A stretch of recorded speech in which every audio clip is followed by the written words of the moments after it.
Time for Alamogordo Town News on Crazy Radio. I'm Anthony Lucero. When it comes to news on 95.1 FM, weather always comes first. The long-duration heat wave will continue in the southwest through at least tomorrow, while hot temperatures are forecast to spread from the central to eastern U.S. Dangerously hot conditions with heat index values up to 115 degrees are possible. Widespread heat advisories and excessive heat warnings have been issued. Heat has been the leading cause of weather-related deaths most years.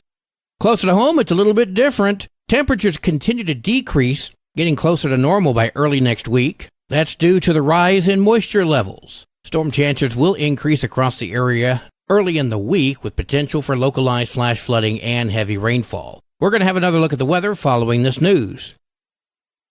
A special meeting was called by the Otero County Board of County Commissioners yesterday morning. Only 2 items on the agenda. One was about the fourth quarter financial statements. I make a motion for the approval of resolution number 7-27-23/111-67, fiscal year 23, fourth quarter financial statements. I second it. All in favor? Aye. Aye. The second was regarding the final budget of the year. I make a motion for the approval of resolution number 7-27-23/112-01, fiscal year 24, final budget. I second it. All in favor? Aye. Aye. And thus ends another exciting county commission meeting. You know, these things used to be a lot more fun when Coy Griffin was still in office. Tell me I'm wrong.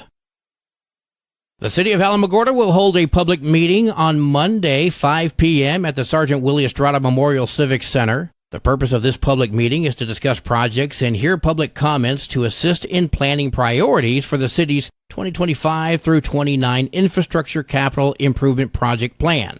The public may make comments or suggestions during the public meeting. Written comments may be submitted up to 1 day prior to the meeting by emailing Debbie Osborne. Her contact information has been posted on the City of Alamogordo Facebook page. Tularosa Municipal Schools will be holding a substitute workshop on Wednesday, August 2nd from 1 until 3:30 at the Central Office Boardroom for anyone who's interested in becoming a substitute teacher for the 23-24 school year. Returning substitute teachers do not have to attend. Non-certified teachers are going to be paid $100 a day. Certified teachers, $125 a day. Alamogordo Public Schools back-to-school block party is happening tonight. Free sports physicals, also hearing and vision screenings, and a vaccine clinic. Free backpacks and school supplies are also available, as well as valuable community information and resources. Folks will be on hand to help you with student registration, career opportunities booths. There's going to be some giant yard games, music, food trucks, and the opportunity to win some really cool prizes. That's today from 4 to 7 at the Hub, 805 12th Street. Back to school is just around the corner, and school supplies are not getting any cheaper. So Mountain View Church is prepared with the annual Back to School Fest. Pastor Anthony Torres told me all about it. We're giving away free backpacks, haircut vouchers. We have free food, bounce house. July 29th from 11 to 2 at 1300 Cuba Avenue. The next day, July 30th, Grace Methodist Church is offering free shoes to students during the first ever Shoe for Students event. Congregation Coordinator Shelley Young told me all about it. This year we decided that we would provide shoes for any student that can buy. There's also going to be some free socks at the event as well. It'll take place right off Cuba and 16th on July 30th at 12:30. Kids must be present. Information's available by calling 575-437-7640. Also happening today is Fourth Friday from 6 until 10 p.m. at the Grigg Sports Complex. The Dancers of Mexican Beauty, the folklorical dancers, will be on hand. Music by Whiplash. Also a photo bus booth and more. Again, that's today from 6 to 10 at the Grigg Sports Complex. Entry is just $1 for adults. Kids 17 and under are free. Well, time now for a cat chat from Kitty City NM. Hi, this is Kathy Denton from Kitty City NM, and welcome to this week's edition of Cat Chat. This week, Kitty City NM is featuring more black kittens. Last week, I featured 3 of our very sweet black kitties. Today, I want to tell you about 3 more adorable black cats. Our first fabulous black kitten is Tinkerbell. Tinkerbell is a 1-year-old short-haired black kitty. She is petite and hardly seems more than a kitten herself. Tinkerbell recently had a litter of kittens, and all have been adopted. She is very friendly, likes to be petted, and loves to sit in a lap. Tinkerbell is everything nice rolled into one, and she has gorgeous, large, round eyes. She can put you in a love trance looking into her eyes. Be careful. Tinkerbell will place you under her spell. Tinkerbell is spayed, has had all her vaccinations and her rabies shot, and she is microchipped. Magic was found by Kitty City at Alamogordo Animal Control. The minute we saw this personable and social girl, we knew we had to take her back to Kitty City. Magic is 2 years old and has short fur and a pretty, pretty face. She is a very sweet kitty and deserves a new forever home. Magic craves human attention, and she is quite vocal to tell you she wants that attention. Magic would be a wonderful addition to any home. Magic is spayed and microchipped and updated on all her rabies and vaccination shots. Mary Biscuit is a sweet, shy girl, but also gentle and loving. She has long fur and is 3 years old. She has been living in a foster home prior to coming to Kitty City. Mary Biscuit is shy and can be timid upon first meeting a stranger, but if you pet her, she will be your friend for life. Although she mostly keeps to herself in her room, she gets along well with the other cats. Mary Biscuit would be a perfect for anyone who wants a quiet, furry companion. She is spayed and microchipped. She will receive her updated vaccinations and rabies shots next month. Kitty City has many more beautiful, bouncing, bedazzling black kittens and cats at Kitty City. Please plan a visit to Kitty City NM at 56 Stanley Ranch Road to meet all of our amazing cats and kittens.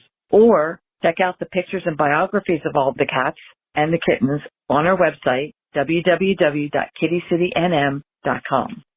Tomorrow, Saturday, July 29, come visit Kitty City NM at our adoption event at the White Sands Mall from 10 a.m. to 4 p.m. We will have cute and cuddly kittens, well-behaved adults, and spicy senior cats all waiting for their forever home. Our summer special, do our double the fun, is the first cat or kitten at full adoption fee and the second cat or kitten at half price. Don't miss out. Come to the adoption event at the White Sands Mall on Saturday to find your perfect forever friend. Kitty City will also be featuring dogs for adoption from Alamogordo Animal Control. This has been this week's edition of Cat Chat. I'm Kathy Denton, and we will be talking to you next week from Kitty City NM. Kitty City and you. No one loves them better. News from around the state in just a moment. You're listening to Alamogordo Town News on Crazy Radio. I'm Anthony Lucero. AlamogordoTownNews.com is a locally owned website featuring local news matters from a local perspective that affects you, and we bring it to you directly. Plus, local sports, cultural arts, and events. Online, AlamogordoTownNews.com. Owned and operated by Second Life Media. We are Otero County. Directory Plus is the right size book. It's the book if you need a phone book. That's what just one person has to say about Directory Plus. With its red cover, features, colorful yellow pages, and lots more, it's no wonder people all over use Directory Plus. It has so much more information. You can cross-check phone numbers or addresses or pretty much anything. Look on the plus side, Directory Plus. I'm a big fan of Directory Plus. Robert Apodaca, a former school nurse from Gonzales Community School in Santa Fe, molested at least one of his students in 2018 and 2019. Apodaca pled guilty to 3 counts this week to sexually touching a boy under the age of 13 and now faces up to 45 years in prison when he is sentenced. He will also have to register as a sex offender for life. Investigators also believe that Apodaca abused students at Santo Nino Regional Catholic School, also in Santa Fe, where he later was employed. Apodaca has been scheduled for trial on these charges for this coming September.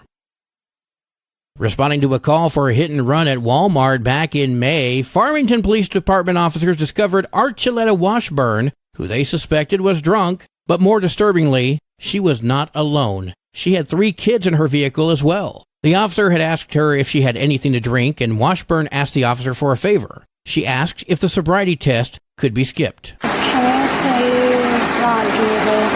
Do what? Like the sobriety test and everything, because I've already been through that. Okay. How's your license status in New Mexico? I just barely got my license reinstated. Oh, nice. Like back in May. After beginning a field sobriety test, the officer said Washburn could not walk in a straight line. Washburn couldn't believe she was being arrested, and she continued to tell the officer she wasn't doing anything wrong and refused to follow further instructions. First things first, open your mouth real wide. I just gotta make sure there's nothing inside your mouth. Can you do that? No, I'm not doing anything else because I was not doing anything Hear me out. else Can you wrong. look at me real quick? I was not doing anything I've been else super wrong. reasonable and Ignoring the officer's orders, Washburn was then walked to the back of a police car, and she displayed great difficulty getting into the cruiser. At one point, she took a seat on the ground. But once she's in the police car, officers turned their attention to the three kids, aged 4, 6, and 12. They were able to get a hold of some family members to give the kids a ride. As police took Washburn to jail, she decided to blame racism as opposed to, well, driving while intoxicated with children in the car. If I was a little petite white girl, you let me go, huh? we're going right up there to the door with the signs on it, okay? You let me go, huh? If I was a little petite white girl. Well, the law is the law. You.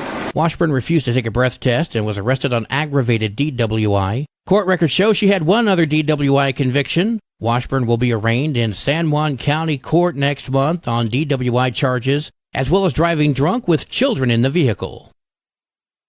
A Donna Ana County Detention Center corrections officer is facing a lawsuit after he allegedly shot at a naked inmate. The New Mexico Prison and Jail Project filed a lawsuit on Wednesday claiming corrections officer Brady Carez used excessive and unjustifiable force. The incident took place back on May 4th of 2022 while inmate Vicente Sanchez was taking a shower. An officer entered the unit and instructed all inmates to return to their cells. Once we took a look at the video, it became clear that this was a lawsuit. New Mexico Prison and Jail Project staff attorney Mallory Gagan speaking with KOB. Get down on the ground! Punches on the ground, let's move. We believe that the law is clear that you cannot use this kind of force on an inmate who is arguably, I want to say arguably, because I think that Mr. Sanchez is attempting to comply with what the officers are telling him to do without exposing himself to them as well. Not so. Sanchez continued to shower. He said it was because it was difficult to hear due to the water running. Officer Carez then called for assistance. When Sanchez was shot in the leg, blood was seen pooling at his foot. Officer Carez then called for assistance and multiple officers responded. Donna Ana County did confirm that Corrections Officer Carez, named in the lawsuit, is still employed and working at the jail. And how would you like this to happen to you? A Rio Rancho family was home on Wednesday when they noticed a mountain lion was in their backyard. Animal control was contacted, but the mountain lion jumped over a wall in the neighborhood when they arrived, but soon returned back to the yard and climbed up a tree. Animal control was able to tranquilize the animal, and the plan is to release it back into the mountains. New Mexico Department of Game and Fish experts were on scene with biologists who specialize in mountain lion care. Weather in 30 seconds. This is Alamogordo Town News on Crazy Radio. I'm Anthony Lucero. The Alamogordo Center of Commerce presents the 3rd annual Tularosa Basin Open Golf Tournament, Saturday, August 26th at Desert Lakes Golf Course, featuring celebrity guest John Carlos. Contact the Center of Commerce today to sponsor our guest speaker, breakfast and lunch, golf handbag, and more. Golfers, call Desert Lakes at 575-439-0290 to secure your spot in the 4-man Scramble Best Ball Tournament. See you on the green. Your Crazy Radio spot on weather forecast for the Tularosa Basin today calls for sunny skies, partly cloudy tonight, mostly sunny tomorrow. Your high today in the basin, 98. Low tonight of 73. High tomorrow, 97 degrees. In Cloudcroft, mostly sunny with a 30% chance of showers and storms. Partly cloudy tonight, mostly sunny tomorrow, again with a 30% chance of showers and storms. Your high today in Cloudcroft, 78. Low tonight of 54. High tomorrow, 75 degrees. Local breaking news can be found on our website, alamogordotownnews.com, and learn more about Crazy Radio by visiting kalhradio.org. We've also launched the Crazy KALH Radio YouTube channel, which will feature our daily newscasts, complete interviews, and other information which concerns everyone in the Tularosa Basin. That concludes today's edition of Alamogordo Town News on Crazy Radio. I'm Anthony Lucero.